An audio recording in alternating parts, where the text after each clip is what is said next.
بسم اللہ الرحمن الرحیم۔ السلام علیکم۔ ایک غلام نے حضرت عمر فاروق رضی اللہ عنہ کی خدمت میں حاضر ہو کر اپنی ماں کی شکایت کی کہ وہ مجھے بیٹا تسلیم کرنے سے انکاری ہے اور میرے باپ کی وراثت پر بھی قابض ہے، جس کی وجہ سے میں انتہائی مفلسی کی زندگی بسر کر رہا ہوں۔ آپ رضی اللہ عنہ نے حکم دیا اس عورت کو پیش کیا جائے۔ اس عورت کو آپ رضی اللہ عنہ کے سامنے پیش کیا گیا۔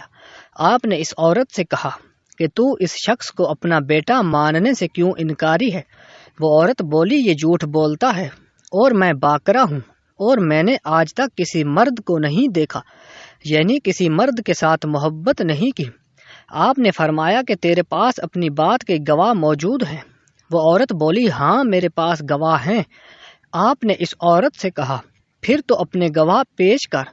عورت گئی اور اپنے ہمسائے کی عورتوں کو 10 دینار بطور رشوت دی تاکہ وہ اس کے حق میں گواہی دیں، اور انہیں لے کر آپ کے پاس آ گئی۔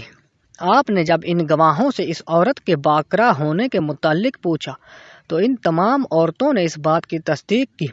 وہ غلام بولا، یہ تمام عورتیں جھوٹ بولتی ہیں، اور سعد بن مالک مزنی میرا باپ ہے، اور میں قحط کے سال پیدا ہوا۔ میری پرورش بھیڑ کے دودھ سے ہوئی، اور پھر میں جوان ہوا تو میرا باپ سفر پر چلا گیا، اور ایک عرصہ گزر گیا، وہ واپس نہیں لوٹا۔ میں نے اپنے باپ کے دوستوں سے دریافت کیا تو وہ کہنے لگے تیرا باپ مر گیا ہے۔ جب میری ماں کو اس کی خبر ہوئی تو اس نے تمام جائیداد پر قابض ہونے کے لیے مجھے اپنا بیٹا تسلیم کرنے سے انکار کر دیا، اور آج میں انتہائی مفلسی کی زندگی گزارنے پر مجبور ہوں۔ حضرت عمر رضی اللہ عنہ جب فریقین کی بات سن چکے اور گواہوں کے بیانات بھی سن لیے تو فرمایا، یہ پیچیدہ مسئلہ ہے، ہم حضرت علی رضی اللہ عنہ کے پاس چلتے ہیں۔ پھر آپ دونوں فریقین اور گواہوں کے ہمراہ حضرت علی رضی اللہ عنہ کے پاس گئے اور تمام مسئلہ بیان کیا۔ حضرت علی رضی اللہ عنہ نے دونوں فریقین اور گواہوں سے فرمایا کہ وہ مسجد نبوی جائیں، میں مسجد نبوی میں حاضر ہوتا ہوں۔ روایات میں آتا ہے حضرت علی رضی اللہ عنہ مسجد نبوی پہنچ کر اپنے غلام کنبر سے فرمایا، اس شخص کی ماں کو بلاؤ۔ عورت آئی تو آپ نے اس سے فرمایا، تو کیوں اس بات کا انکار کرتی ہے کہ یہ تیرا بیٹا نہیں؟ وہ عورت بولی، میں باکرہ ہوں اور مجھے آج تک کسی مرد نے نہیں چھوا، پھر میں کیسے اس شخص کی ماں بن سکتی ہوں؟ آپ رضی اللہ عنہ نے فرمایا، تو ایسی بات نہ کر، اور تو جانتی ہے کہ میں کون ہوں۔ وہ عورت بولی، اگر آپ رضی اللہ عنہ کو میری بات کا یقین نہیں تو پھر کسی طبیب خاتون کو بلائیں اور اسے کہیں کہ وہ میرا معائنہ کرے۔ آپ رضی اللہ عنہ نے ایک طبیب خاتون کو بلایا اور وہ عورت کو تنہائی میں لے گئی۔ تنہائی میں اس عورت نے اس طبیب خاتون کو سونے کا ایک کنگن دیا اور کہا کہ تم میرے حق میں گواہی دینا کہ میں باکرہ ہوں۔ وہ طبیب خاتون آپ رضی اللہ عنہ کی خدمت میں حاضر ہوئی اور گواہی دی کہ یہ عورت باکرہ ہے اور اسے کسی مرد نے آج تک نہیں چھوا۔ آپ رضی اللہ عنہ نے فرمایا، تو جھوٹ بولتی ہے۔ پھر آپ رضی اللہ عنہ نے اپنے غلام کنبر سے فرمایا، تم اس کی تلاشی لو۔ جب اس کی تلاشی لی گئی تو اسے سونے کا کنگن برآمد ہو گیا۔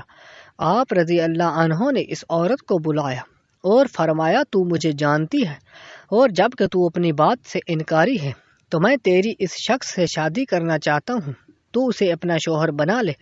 وہ عورت بولی، مگر آپ کے اس فیصلے میں شریعت محمدی صلی اللہ علیہ وسلم ہے۔ آپ نے فرمایا، شریعت محمدی کیسے میرے فیصلے میں رکاوٹ ہوگی؟ عورت بولی، وہ میرا بیٹا ہے اور شریعت محمدی میں ماں اور بیٹے کا نکاح نہیں ہو سکتا۔ آپ کی ذہانت سے اس عورت نے اقرار کر لیا تھا کہ وہ شخص اس کا ہی بیٹا ہے۔ آپ نے فرمایا، تو نے میری بات کا پہلے انکار کیوں کیا؟ عورت بولی، میں چاہتی تھی کہ میں تمام جائیداد کی اکلوتی وارث بنوں، اس لیے میں نے اسے بیٹا تسلیم کرنے سے انکار کر دیا۔ آپ نے فرمایا، تو بارگاہ الہی میں صدقے دل سے تائب ہو۔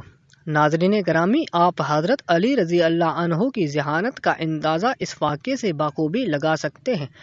ایک اور واقعہ، ایک ہلکی داڑھی والا شخص حضرت عمر بن خطاب رضی اللہ عنہ اور حضرت علی رضی اللہ عنہ کے پاس بیٹھا تھا۔ اس کی آنکھیں اندر کو دھنسی ہوئی تھی، زبان ذکر و تسبیح میں مشغول تھی۔ حضرت عمر رضی اللہ عنہ نے اس سے پوچھا کہ آپ نے صبح کس حال میں کی؟ آدمی نے عجیب انداز سے جواب دیا کہ میں نے اس حال میں صبح کی کہ فتنے کو پسند کرتا ہوں، حق بات سے کراہت کرتا ہوں، بغیر وضو کی نماز پڑھتا ہوں، اور میرے لیے زمین پر وہ چیز جو آسمان پر اللہ کے لیے نہیں۔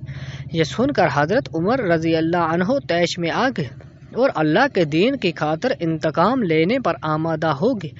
اس آدمی کو پکڑ کر سخت سزا دینے لگے۔ حضرت علی رضی اللہ عنہ نے ہنستے ہوئے کہا، اے امیر المومنین، یہ شخص جو کہتا ہے کہ وہ فتنے کو پسند کرتا ہے، اسے اس کی مراد مال و اولاد ہے، جیسا کہ اللہ تعالیٰ نے مال و اولاد کو فتنہ کہا گیا ہے۔ حق کو ناپسند کرتا ہے، اس سے مراد موت کی ناپسندیدگی ہے، جیسا کہ اللہ تعالیٰ نے فرمایا ہے کہ بغیر وضو کی نماز پڑھتا ہے۔ اس سے مراد نبی کریم صلی اللہ علیہ وسلم پر صلاۃ یعنی درود بھیجنا ہے۔ ظاہر ہے کہ صلاۃ کے لیے وضو ضروری نہیں۔ اور اس نے جو یہ کہا کہ اس کے لیے زمین پر وہ چیز ہے جو آسمان پر اللہ کے لیے نہیں ہے، اس سے اس کی مراد بیوی بچے ہیں۔ ظاہر ہے کہ اللہ کی نہ بیوی ہے نہ اولاد ہے، وہ ذات تو یکتا ہے، بے نیاز ہے، نہ اس کی اولاد ہے اور نہ وہ کسی کی اولاد ہے، اور اس کا کوئی ہمسر نہیں۔ حضرت عمر رضی اللہ عنہ کا چہرہ خوشی سے دھمک اٹھا اور ہونٹوں پر مسکراہٹ پھیل گئی۔ آپ رضی اللہ عنہ نے خوشی سے جھومتے ہوئے فرمایا، وہ جگہ ہی کیا جہاں حضرت علی بن ابی طالب نہ ہو۔ اللہ اکبر۔ اگر آپ کو ہماری یہ ویڈیو اچھی لگی تو لائک اور کمنٹ کر دیجیے اور چینل کو سبسکرائب کرنا مت بھولیے۔ ملتے ہیں نیکسٹ ویڈیو میں، تب تک کے لیے اللہ حافظ۔